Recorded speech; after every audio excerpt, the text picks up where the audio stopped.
if one looks at biblical ideology and theology, it's all theology in a way, but it has also a territorial dimension to it, so I would say also ideology. There are several pillars there. And we have already spoke about some of them, but let me summarize it, okay? We are speaking about the centrality of the Davidic dynasty. We are speaking about the centrality of the temple in Jerusalem, in the world of the Hebrews, of the ancient Hebrews, if you wish to call them that way. Of course, the relationship of the God of Israel to the people of Israel and to the land of Israel and so on. We spoke about this part one way or the other. And the pan-Israelite ideology. We spoke about all this. Now, there are two more pillars which are extremely important in order to understand Jerusalem, the history of Jerusalem, and especially the history of biblical compilations, and in a way, the history and ideology of the biblical text all the way down to the Hellenistic period. And these two missing pillars are eschatology and messianism, which we have not described yet. In order to understand the rise of eschatology and messianism, we need to again look at the broader scene, because it always comes from the broader scene. We spoke today about the impact of Assyria on Judah and about the Assyrian century. I call it the Assyrian century because it is a century. And it's a take on the American century, but it's a century indeed. Okay, the Assyrians became involved directly in the land of Israel in the 30s of the 8th century, and they pulled out around 630 BC. So it's a century. It's exactly a century. Okay. Now, the Assyrians pulled out suddenly, and also the Assyrian Empire crumbled suddenly. The period of time which passed from the one of the greatest of all Assyrian monarchs, Shurbanipal, until the collapse of the whole thing was a very short one. I mean, almost nothing for 20, 10, 15, 10 years. That's all.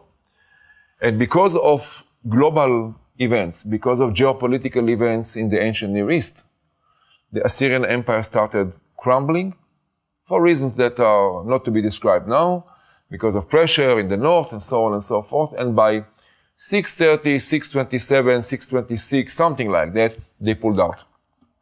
And one day, the king sits in Jerusalem with this early pan-Israelite idea, probably bowling in the belly of the Deuteronomists. There's also a broader idea of pan-Israelite over the entire territory of the ex-kingdoms, Hebrew kingdoms. Okay? So everything boils, but they can do nothing because the Assyrian Empire is there. And one morning they wake up, they look to the left, they look to the right. No Assyrian Empire. They pulled out in a very short period of time.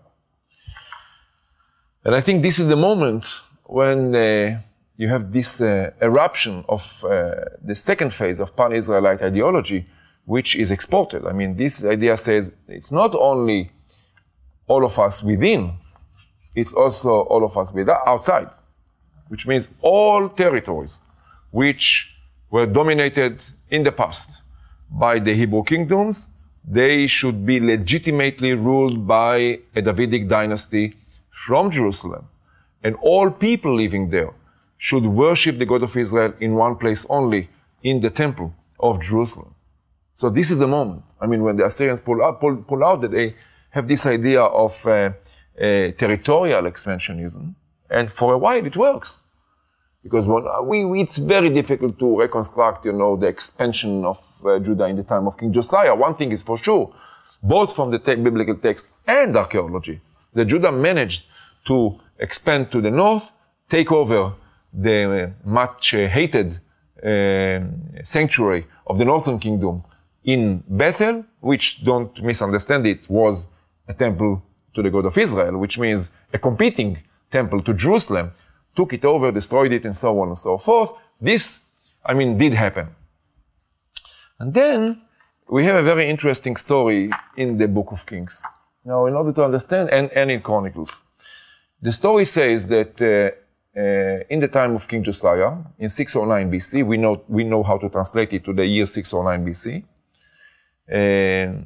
Pharaoh Necho of Egypt was on his way to the north to help the crumbling Assyrian Empire against the common enemy now, the Babylonian Empire. He was on the way to the north, to Carchemish, on the Euphrates. And then you have two versions to what exactly had happened.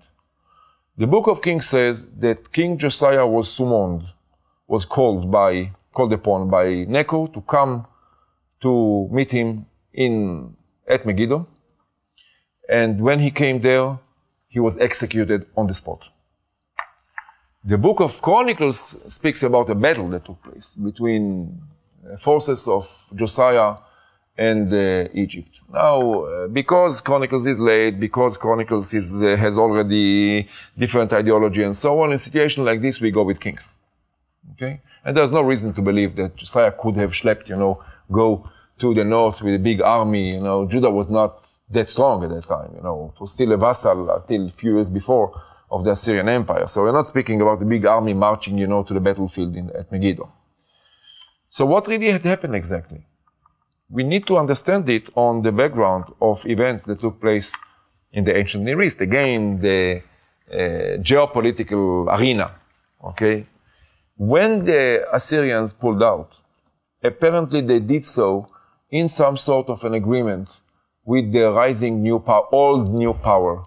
And I'm speaking about the 26th dynasty, the Said dynasty in Egypt. The strong king was Psammetichus I, and then came Necho later.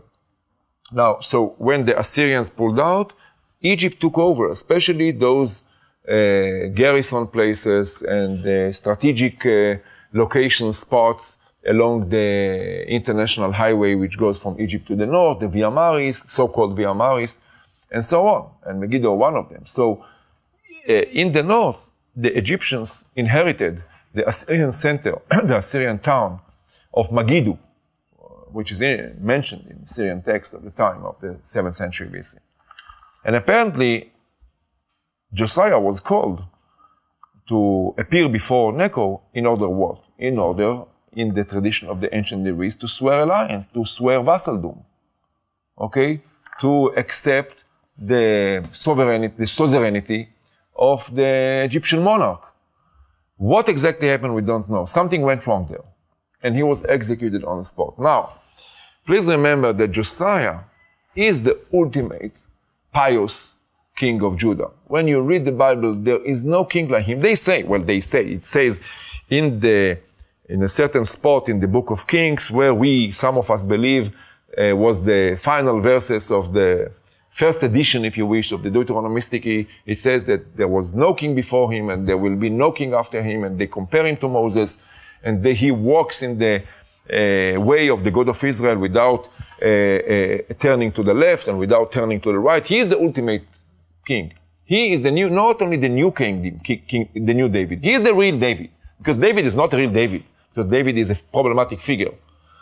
The new version of David is the Josianic version. Josiah is the new David. Josiah is the new Joshua, if you wish. Josiah is the one, all hopes of Judah, of the Deuteronomistic school in Judah, because Judah was divided between different ideas, of the role of Judah in history, if you wish, and in the world, okay?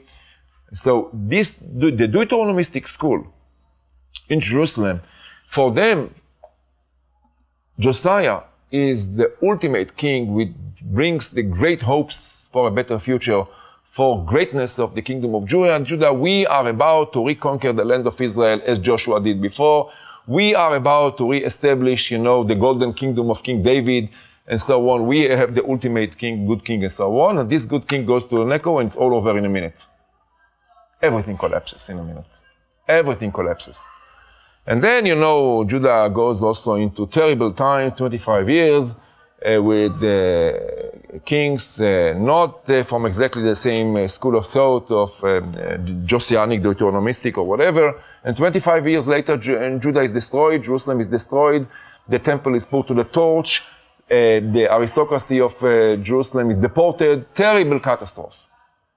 Happens only 25 years later and is connected, if you wish, to the killing of Josiah, because had Josiah not killed by the Pharaoh at Megiddo, all this would not have happened, because there would not have been apostasy, and the God of Israel would not have deserted his people, and would not have would not have taken the decision to wipe Judah out of the map, and so on and so forth. It's all the ideology here, okay?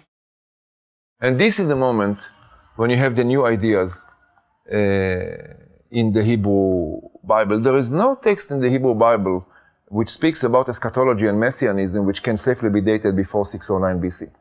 This is the moment that they start saying, well, this is the end, but it's not really the end. It's only the beginning, because a new David will come. And there will be a battle between the forces of God and the forces of evil. And the forces of God will prevail.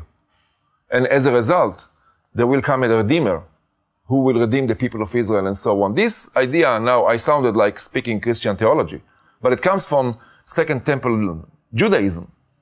The first ideas speaking about, you know, a future coming Davidic king, a Choter, Lebeit Ishai. Okay, the first ideas come from prophecies of the late 6th century. I'm speaking about the book of Haggai, the book of Zechariah, the early part in the book of Zechariah. And then you have, you know, even in the book of Zechariah, in a later text, which is probably a little bit later in the book of Zechariah, you have the early evidence for an eschatological battle which will take place in the valley of Jezreel. So this, if you wish, is the beginning of the idea of Armageddon. You know, an eschatological, the end of time, there will be a battle, a decisive battle. And as a result of this battle, a new David, a new pious king will arrive. So a new pious Davidic king will come back from the spot where the last pious Davidic king died in 609 BC.